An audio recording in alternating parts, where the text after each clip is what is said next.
ए राजा, तोके तनिको हमार दर्द बुझाले ना।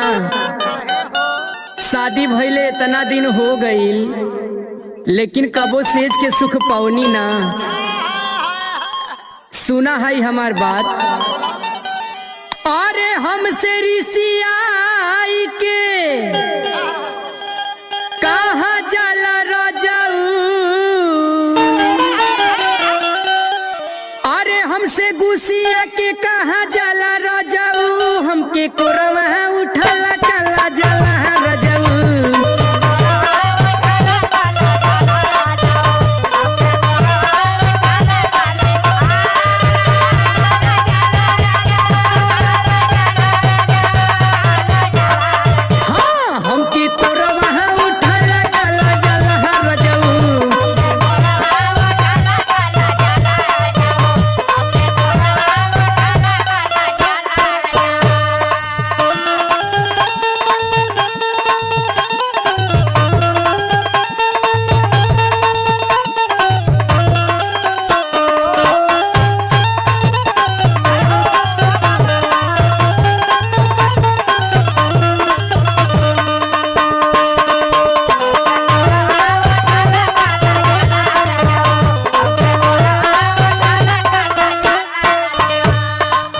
तने नाए राजा, जब जब तू छू देला दहिया में 440 वोल्ट के करंट लग जाला। ए राजा, पूरा दहिया गनगना जाले।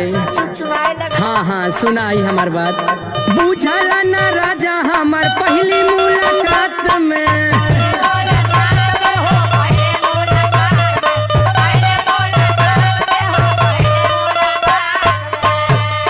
बुझला ना बात राजा पहली मुलाकात में, सुतला ना से जिया पकबो हमरा साथ में। अरे लाहे लाहे संगही में अखाला राजाऊ, अरे लाहे लाहे संगही में खाला राजाऊ, हमके कोरवा उठाला काला जाला राजाऊ।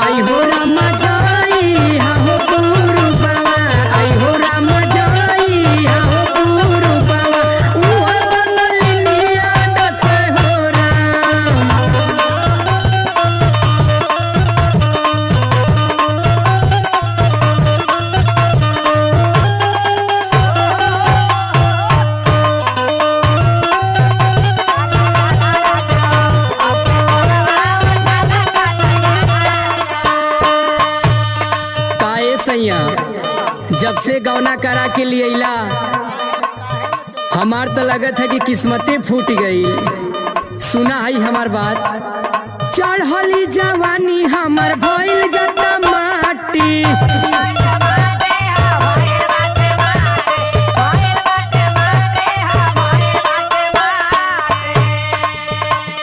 फेरी करवटिया त चढ़ के लपाटी।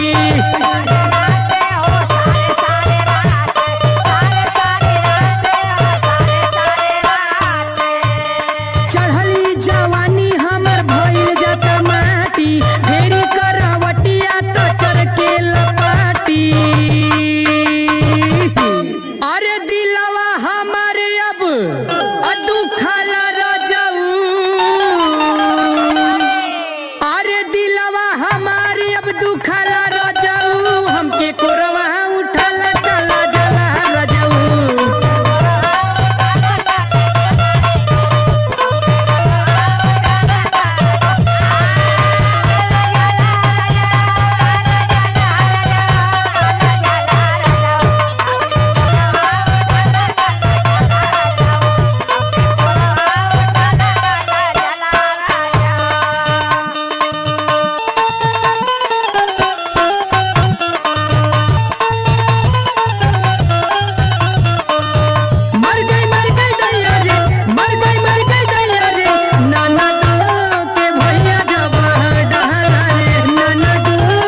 अपने मेहरारू के लेके बम्बई कमात हवे और घुमावत हवे, एगो तू